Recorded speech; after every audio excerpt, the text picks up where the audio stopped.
नमस्कार, मैं बरखा बली स्वागत करती हूं आपका आपकी पसंदीदा सीरीज स्पॉटलाइट मिशन 2047 में। ये सीरीज यूपी के विकास का एक रियलिटी चेक है। यूपी सरकार के साथ हमारी भी जिम्मेदारी बनती है कि यूपी के विकास कार्य को आपके तक पहुंचाएं और पीएम मोदी के विकसित भारत के सपने को साकार करने में अहम भूमिका निभाएं। यूपी सरकार मिशन 2047 को पूरा करने के लिए मिशन मोड में काम कर रही है, क्योंकि विकसित भारत अब सपना नहीं है, विकसित भारत लक्ष्य है और चुनौतीपूर्ण लक्ष्य है, और ये लक्ष्य हम हासिल कर रहेंगे। इसी संकल्प के साथ आज की शुरुआत करते हैं मुरादाबाद जिले के साथ, जहां बनकर तैयार हो गया है यूपी का पहला संविधान पार्क।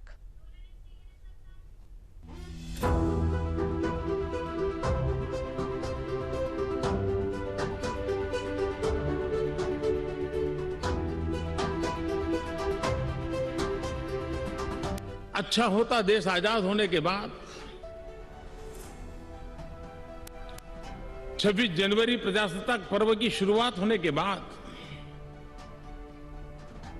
हमें 26 नवंबर को संविधान दिवस के रूप में देश में मनाने की परंपरा बनानी चाहिए थी, ताकि उसके कारण हमारी पीढ़ी दर पीढ़ी संविधान बना कैसे, कौन लोग थे इसको बनाते थे, किस परिस्थितियों में बना, क्यों बना, हमें संविधान कहां ले जाता है, कैसे ले जाता है, किसके लिए ले जाता है, इन सारी बातों की हर वर्ष अगर चर्चा होती है तो संविधान जिसको दुनिया ने एक जीवंत इकाई के रूप में माना है,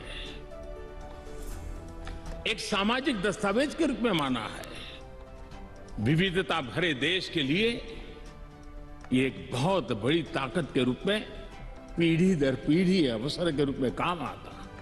जब आग्रह आह्वान बन जाए, जब विजन सृजन बन जाए, जब सपना संकल्प बन जाए, तब जो होता है उसे दुनिया सलाम करती है। ऐसा ही कुछ हुआ है यूपी के मुरादाबाद में।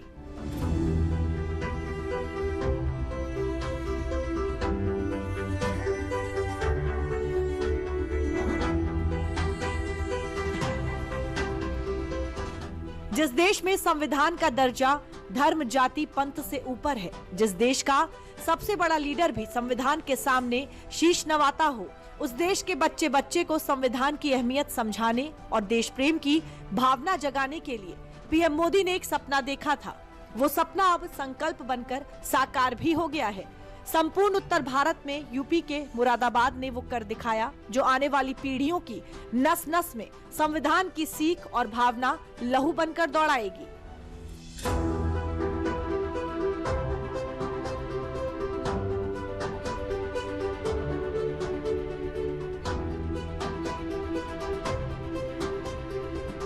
कहने को तो ये पार्क है, लेकिन ये दरअसल संविधान का एक छोटा प्रार्थना स्थल है, जहां देवी देवताओं की मूर्तियों की जगह संविधान की प्रस्तावना है, जहां पवित्र किताब की जगह दीवारों पर मौलिक अधिकार उकेरे गए हैं, ताकि पीढ़ी दर पीढ़ी भारत के इतिहास, संस्कृति और संविधान के बारे में जन जन तक जागरूकता फैले। हमारे लिए बहुत इम्पोर्टेंट था कि संविधान के बारे में लोगों को बेसिक जानकारी हो कि संविधान बना कैसे डेवलप हुआ, क्या क्या संविधान की विशेषताएं हैं, क्यों संविधान उनके लिए जानना जरूरी है, और इसके साथ ही साहित्य से जो जुड़े लोग रहे हैं। आप आजकल जैसे देखा जा रहा है कि लोग पढ़ने लिखने में युवा वर्ग की अभिरुचि कम हुई है, ज्यादातर अंग्रेजी माध्यम के स्कूल है, विद्यालय है, तो उसमें हिंदी के प्रति जो विद्यालयों में जो माहौल है उसके अनुरूप विद्यार्थियों का झुकाव नेचुरल हो जाए तो ठीक है, अदरवाइज उनके पास कोई ऐसा इंसेंटिव नहीं होता कि हिंदी साहित्य को देखें या फिर यहाँ के जो लोकल साहित्य है उसको देखें। तो इन दोनों को एक रूप करते हुए ये निर्णय किया गया कि एक संविधान और साहित्य पार्क विकसित किया जाए। मुरादाबाद के संविधान साहित्य पार्क में संविधान की प्रस्तावना का म्यूरल बना है, जबकि संविधान निर्माता डॉक्टर अंबेडकर की भव्य मूर्ति भी पार्क में है। इसके अलावा संविधान सभा की बैठक का म्यूरल है, ताकि लोग संविधान सभा के सदस्यों को जाने। पार्क में संविधान बनाने की प्रक्रिया के बारे में भी बताया गया है, जबकि एलईडी स्क्रीन पर संविधान के बारे में लाइट साउंड शो है। वहीं तकनीक के इस्तेमाल से यानी क्यूआर कोड के जरिए संविधान की जानकारी भी हासिल की जा सकती है। भव्य पार्क के मुख्य द्वार पर 2 शेरों की मूर्ति है, जबकि अशोक स्तंभ, नंदी की बैठी हुई प्रतिमा, साहित्यकारों और संविधान निर्माताओं की प्रतिमाएं भी पार्क में मौजूद हैं। जो संविधान की जो मूल में हमारे है वो है लोकतंत्र। लोकतंत्र की स्थापना कब हुई, कैसे हुई? हम महाजनपदों से लेकर उससे पूर्व बल्कि कब से ये लोकतंत्र ने हमारे भारत में जड़ें जमाई हुई है। जब तक का ज्ञात है तब से लेकर अभी तक उस पूरे विकास के क्रम को रेखांकित किया गया है। और साथ ही संविधान सभा में कितने सारे लोग सम्मिलित थे, किसने क्या क्या अपना उत्तरदायित्व निभाया, उन सभी लोगों के बारे में विवरण देने के साथ साथ उन ज़्यादातर लोगों के वहाँ पर स्कल्पचर्स डेवलप किए गए हैं ताकि वो वहाँ पर मिनिएचर पेंटिंग के थ्रू या बाकी सारी चीज़ों के थ्रू हम वहाँ पे हमने दिखाने की कोशिश की है। और वहाँ पर एक संविधान की पुस्तक का डिजिटल एक प्रेजेंटेशन है। तो उस प्रेजेंटेशन में हम एक व्यवस्था की गई है जो उसमें शीघ्र ही, क्योंकि अभी बारिश हो रहा था, उसके बाद उसमें एक जो शो चलेगा उसमें बारी बारी से संविधान की मूल बातों को, मूल व्यवस्थाओं को लोगों को शो के थ्रू एक डिजिटल शो, एक लाइट एंड साउंड शो के तहत लोगों को दिखाया जाएगा। अभी भी रात्रि में उसके जो संविधान की मूल जो उसका स्वरूप है, उस स्वरूप के अनुरूप उस पुस्तक को बनाया गया है जो मूल स्वरूप संविधान का है, और लोगों को उस मूल स्वरूप में संविधान की मूल बातों को देखने का अवसर मिल सकता है।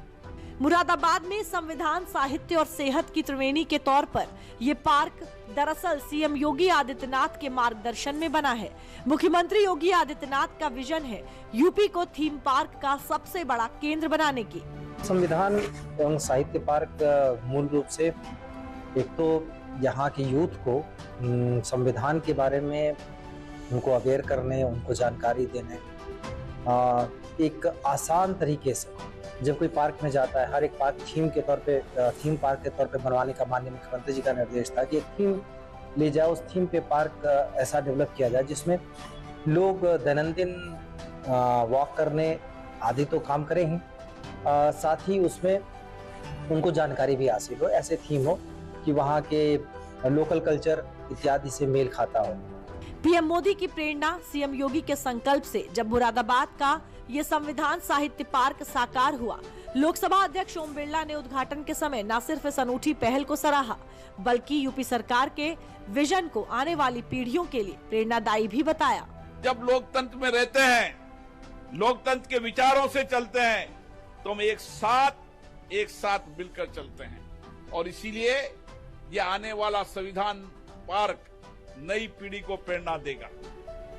यहाँ पर हमारे तपस्वी योगियों के सामर्थ्य ने हमें आध्यात्मिक और बंधुत्व का एक नेतृत्व करने की क्षमता दी।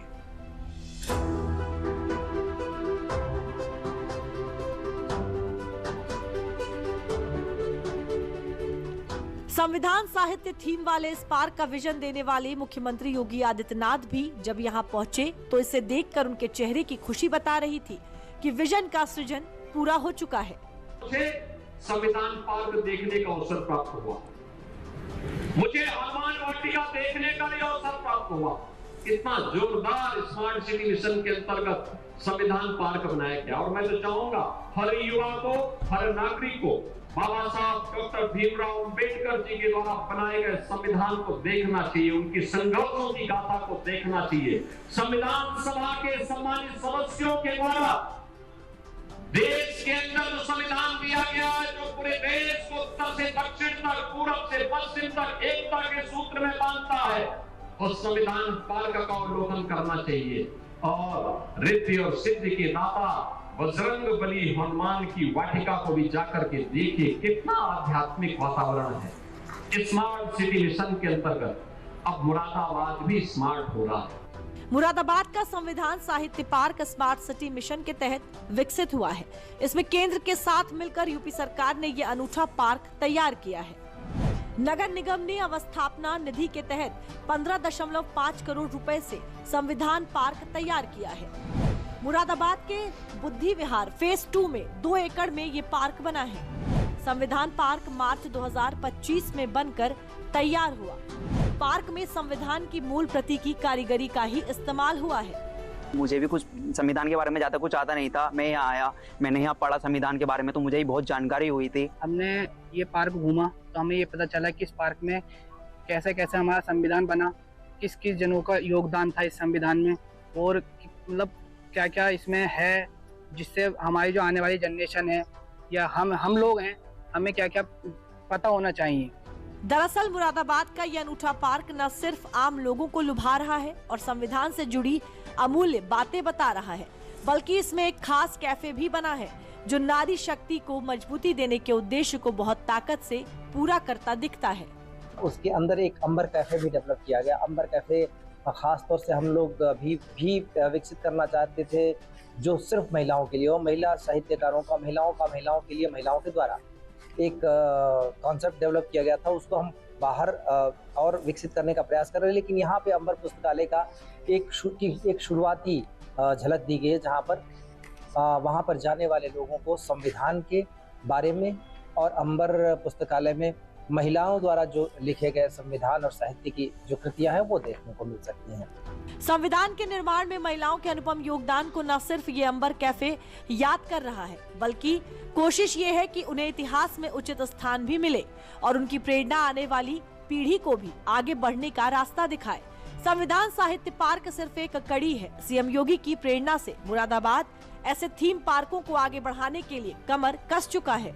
बहुत बड़ा हम पार्क नहीं बना पाए, पर इसने प्रेरणा दी कि हम ऐसे बहुत बड़े पार्कों के बारे में भी सोचें, और इसी से हमें इंस्पिरेशन मिला कि अभी हम बहुत जल्दी एक विज्ञान पार्क, साइंस पार्क भी विकसित करने जा रहे हैं, जो MDA के द्वारा विकसित किया जाएगा। और इसके साथ ही नगर निगम के द्वारा ये पार्क विकसित किया गया है। नगर निगम के द्वारा अन्य भी इसी तरीके के इनिशिएटिव लिए जा रहे हैं, चाहे वो वॉर मेमोरियल हो, चाहे वो हनुमान वाटिका भी विकसित हुई है। इस तरीके के लगभग 258 पार्कों को अभी हाल ही में सुदृढ़ किया गया है। योगी सरकार का विजन हर जिले को सिर्फ स्मार्ट ही नहीं बल्कि उन्हें सक्षम बनाना भी है। मुरादाबाद पूरी दुनिया में पीतल नगरी के नाम से मशहूर है। ऐसे में ये संविधान साहित्य पार्क उसकी पहचान को और चमका निखार रहा है।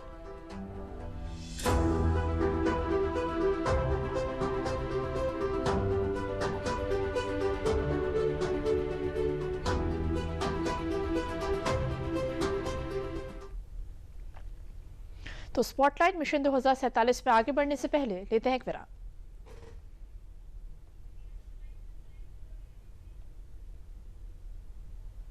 LIC पेश करता है जीवन लक्ष्य। पाएं जीवन बीमा आकर्षक मैच्योरिटी राशि के साथ एवं बीमित व्यक्ति के न रहने पर भविष्य में देय प्रीमियम भुगतान से माफी, सम एश्योर्ड के 10% का प्रतिवर्ष भुगतान पॉलिसी टर्म तक और पॉलिसी की मैच्योरिटी पर सम एश्योर्ड एवं बोनस का भुगतान। बच्चों की शिक्षा एवं अन्य जरूरतों को पूरा करे। LIC का जीवन लक्ष्य। स्पॉटलाइट मिशन 2047 में आगे बढ़ते हैं तो देखा आपने कि किस प्रकार मुरादाबाद का संविधान पार्क आकर्षण का केंद्र बन रहा है। उसी प्रकार यूपी के खिलाड़ी भी देश की पहचान बनने को तैयार हैं। देश में खेलों के इंफ्रास्ट्रक्चर को गांव-गांव, शहर-शहर तक पहुंचाने के लिए भारत सरकार ने कमर कस ली है। उसी कड़ी में यूपी के जिले हमीरपुर में भी खेलो इंडिया अभियान के तहत एक नया राजकीय स्पोर्ट्स स्टेडियम का निर्माण हो रहा है। देखिए हमारी इस खास रिपोर्ट में।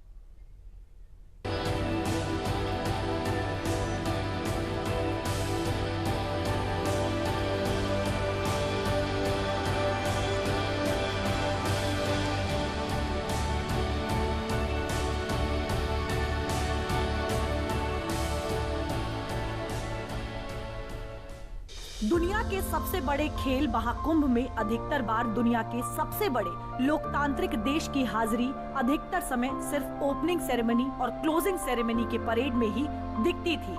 ओलंपिक में मेडल्स के मामले में भारत की शक्ति कम ही दिखी है। हालांकि 2014 के बाद से ओलंपिक खेलों की मेडल लिस्ट में भारत दिखता भी है और चमकता भी है। जब ओलंपिक में भारतीय खिलाड़ी पदक जीतते हैं तो पूरा देश जश्न में झूम जाता है।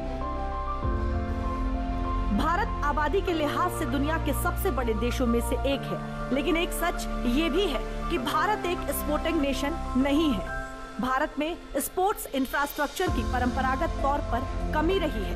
देश में खेलों का माहौल बनाने और इंफ्रास्ट्रक्चर को सुधारने की मुहिम में पीएम मोदी 2014 से ही लगे हैं और 2018 में खेलो इंडिया अभियान की शुरुआत के बाद अब इसके परिणाम भी दिखने लगे हैं। भारत अंतर्राष्ट्रीय मंच पर खेलों की एक शक्ति बनकर उभर रहा है। हालांकि अभी ये शुरुआत भर है। मेरा अनुभव है कि जब ये खेल महाकुंभ हमने शुरू किया तो गांव में भी लोग खेलना शुरू किए। इवन मैंने सीनियर सिटीजन्स के खेल रखे, लोग मजा के लिए भी आते थे, इकट्ठे होते थे, तो उसका एक कल्चर बना। और इस बार 6 बच्चियां आपके साथ थी। वो मूल कारण था वो खेल महाकुंभ से निकले, क्योंकि ये खेल एक स्वभाव बनाना। जब दुनिया के सबसे बड़े देशों में से एक के सबसे बड़े नेता खिलाड़ियों के साथ इस आत्मीयता से बात करें तो खेलों का महत्व भी बढ़ता है और माहौल भी बनता है। इन खिलाड़ियों की हौसला अफजाई के साथ साथ पीएम मोदी उन्हें देश में खेलों का माहौल बनाने और बढ़ाने की प्रेरणा भी देते हैं। आपके जो प्रतिस्पर्धी थे उनके ट्वीट देखे थे क्या? याद है?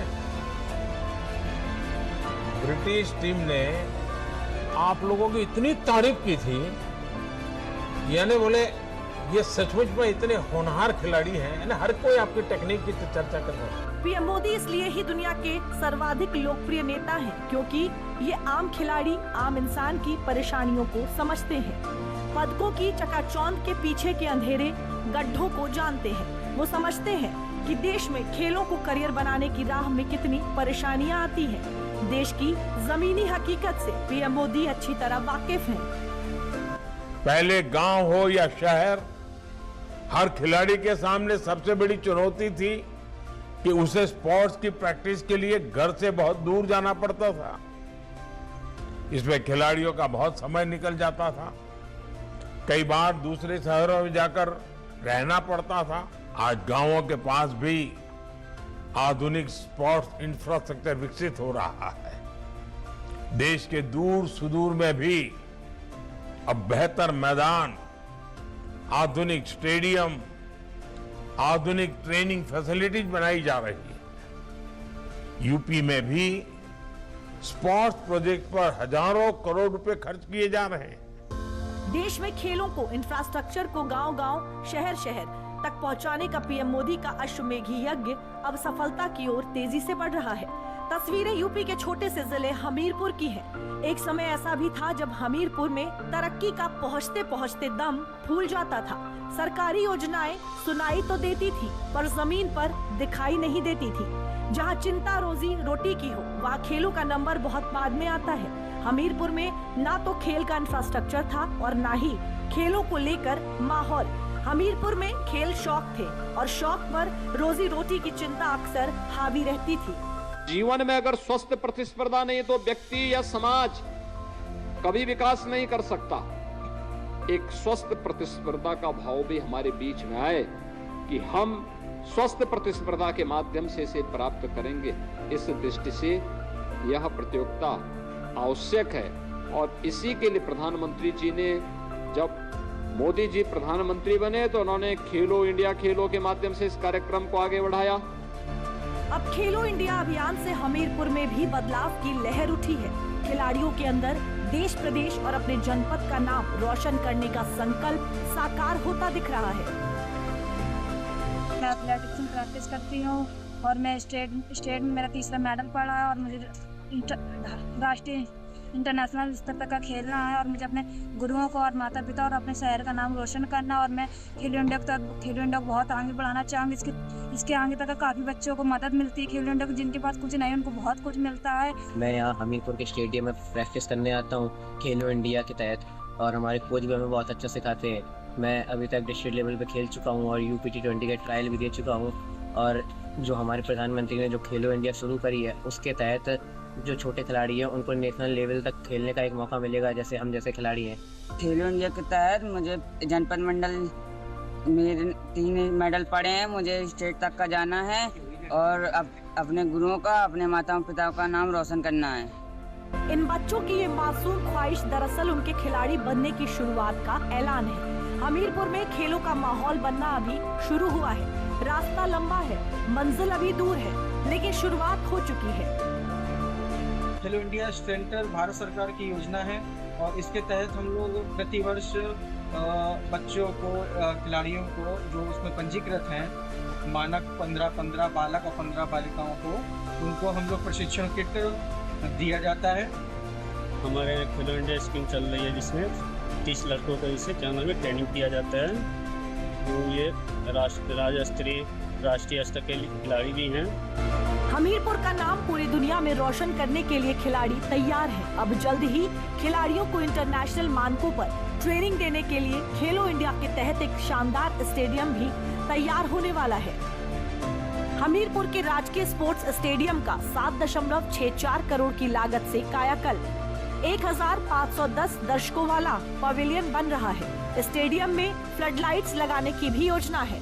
स्विमिंग पूल और मल्टीपर्पज स्पोर्ट्स हॉल भी बन रहा है। इसके अंदर खेल और खेलकूद की गतिविधियों को प्रोत्साहित करने के लिए एक प्रयास हुआ है कि हर ग्राम पंचायत में खेल का मैदान होना चाहिए। खेल का मैदान जहां बच्चे भी खेल सकें, गांव के लोग भी किसी प्रतिस्पर्धा का पार्ट बन सके, और लगातार इस पर कार्य हो रहा है। हर विकास खंड स्तर पर एक मिनी स्टेडियम बने और जनपद स्तर पर स्टेडियम बने।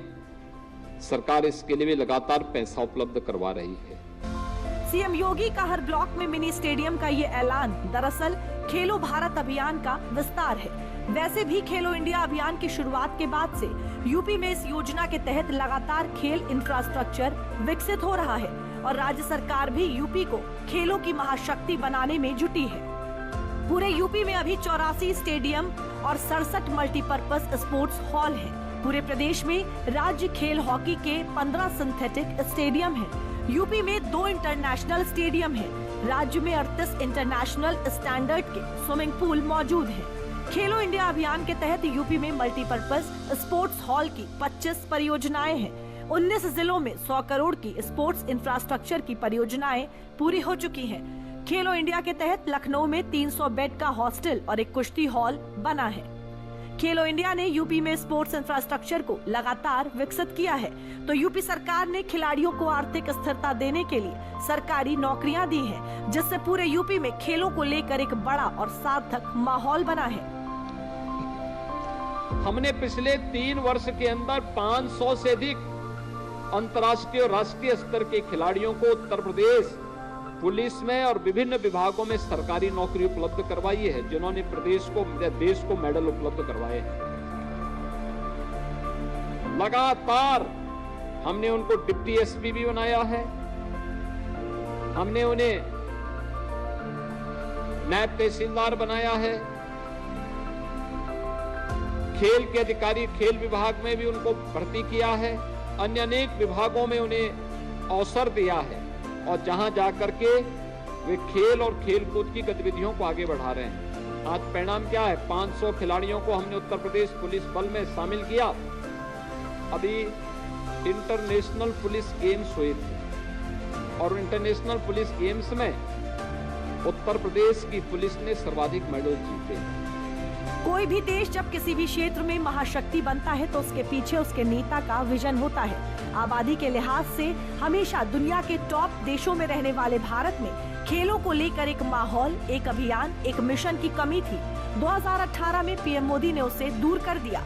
पिछले 7 साल में देश में खेल इंफ्रास्ट्रक्चर का जो विकास हुआ है, उसी का नतीजा यूपी का हमीरपुर जिला है। उम्मीद है कि पीएम मोदी के विजन और सीएम योगी की लगन के दम पर यूपी जल्द ही खेलों में भी देश की बड़ी महाशक्ति बनकर उभरेगा।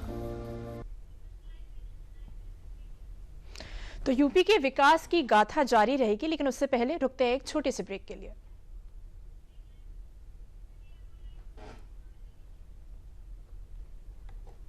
कब तक आप ऐसे फ्यूचर का टेंशन लेकर चलते रहेंगे? LIC के न्यू पेंशन प्लस के साथ अपनी पेंशन का प्लान बनाइए, क्योंकि ये प्लान आपके फ्यूचर के लिए मार्केट लिंक्ड वेल्थ क्रिएट करता है। और तो और इस प्लान में गारंटीड एडिशंस के साथ पेंशन पाने के कई ऑप्शंस भी हैं, so that you grow young and tension free. LIC, हर पल आपके साथ।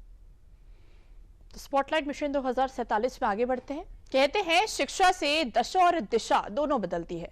ऐसे ही एक पहल कन्नौज जिले के जिला कारागार में शुरू की गई है। यहाँ कैदियों को अपराध की दुनिया से दूर कर उनको समाज की मुख्य धारा से जोड़ने के लिए शिक्षित किया जा रहा है। जेल के अंदर बंदियों को पढ़ाया जा रहा है। इतना ही नहीं, उनको परीक्षा में सम्मिलित भी किया जा रहा है। देखिए कन्नौज के जिला कारागार से ये खास रिपोर्ट। कन्नौज जिला कारागार की चारदीवारी के भीतर एक नई उम्मीद जगी है। 45 पुरुष और 5 महिला कैदी जो कभी अंधेरे में जीने को मजबूर थे, आज साक्षरता की रोशनी की ओर बढ़ रहे हैं। नव भारत साक्षरता परीक्षा ने इन कैदियों के जीवन में एक नया अध्याय जोड़ा है। 2.5 महीने की मेहनत और लगन के बाद ये कैदी अब साक्षरता के शिखर पर पहुँचने के लिए तैयार है। जिला कारागार प्रशासन की सराहनीय पहल की अब तारीफ हो रही है। बंदियों को हमारे यहाँ निरंतर जो है नैतिक शिक्षा, बेसिक शिक्षा की जानकारी दी जाती है, साक्षर किया जाता है। इसके लिए जिलाधिकारी महोदय की ओर से BSS की तरफ से एक शिक्षक जो है मनोज कटियार हमारे यहाँ तैनात हैं। वो निरंतर जो है साक्षरता के कार्यक्रम में लगे रहते हैं और साक्षर होने के बाद निश्चित तौर से बंदियों के सुधार में परिवर्तन आता है, व्यवहार में परिवर्तन आता है, उनकी सोच में परिवर्तन आता है, सकारात्मक परिवर्तन होता है। हाथ में कलम और मेज पर प्रश्न पत्र को हल करते हुए ये वो लोग हैं जो किसी न किसी अपराध के चलते जेल में सजा काट रहे हैं। समाज की मुख्य धारा से दूर जा चुके इन कैदियों को फिर से मुख्य धारा से जोड़ने के लिए जिला कारागार ने इन अशिक्षित कैदियों को पहले शिक्षित किया। अब ये शिक्षित कैदी साक्षरता की परीक्षा देने के लिए तैयार हो रहे हैं। तस्वीर यूपी के कन्नौज जिला कारागार की है। वहाँ पर मैंने जिला कारागार में पढ़ाई लिखाई की और वहाँ से थोड़ा ज्ञान प्राप्त हुआ। उसके बाद मेरी जमानत हो गई थी, मैं जेल से बाहर रिहा हो गया और अपना सुख जीवन अपने जिला में काट रहा हूँ, फल का काम करती हूँ। वर्तमान समय में जेल अब सुधार गृह के रूप में तब्दील हो चुकी है। जो बंदी जेल में आया है उसको कुछ ऐसा पढ़ाया और सिखाया जा रहा है कि उनकी मानसिकता में परिवर्तन हो, सोच बदले और जब जेल से बाहर निकले तो समाज में अच्छे नागरिक के रूप में समाज में शांति से रहे और मेहनत मजदूरी से, ईमानदारी से रोजी रोटी कमाए, बाहर जाकर दोबारा अपराध न करे। इसी उद्देश्य से जेल में विभिन्न प्रकार के कार्यक्रम आयोजित किए जा रहे हैं। शिक्षक साहब से बात की तो उन्होंने कहा कि उन्होंने चुन लिया, उन के बीच में 2 शिक्षक थे पढ़ाने के लिए, तो उन्होंने कहा आप पढ़ा सकती हो। तो जो महिलाएं अंगूठा छापती, जो नहीं कुछ भी नहीं जानती थी, वो कलम पकड़ना सीख गई। उन्हें अपना नाम डालना खुद आ गया, उन्हें भी अच्छा महसूस होने लगा। बहुत अच्छी योजना है। हम तो कहते हैं मतलब ये हर जगह लागू होनी चाहिए। जो महिलाएं मतलब बहुत बुजुर्ग थी, उन्होंने भी पढ़ना लिखना वहाँ सीखा उसके अंदर। शिक्षा और साक्षरता पर विशेष बल दिया जा रहा है क्योंकि इंसान के मानसिक विकास के लिए शिक्षा और साक्षरता होना बहुत जरूरी है। ये देखिए, निरक्षर होने के बाद भी ये कैदी बड़ी लगन से जेल में पढ़ रहे हैं। वर्तमान समय में जेल का कॉन्सेप्ट ही सुधार है, ना कि दंड। किसी भी व्यक्ति को सुधारने के लिए उसको सकारात्मक वातावरण देकर उसको शिक्षित किया जाना एक अच्छा उपाय माना जा सकता है और शिक्षा साक्षरता की दिशा में उठाया गया पहला कदम कहलाता है।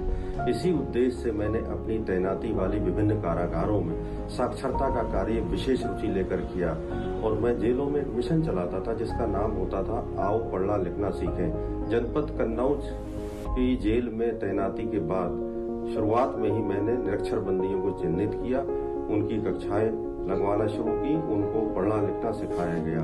कुछ ही समय के बाद बड़े हैरत अंगेज नतीजे देखने को मिले।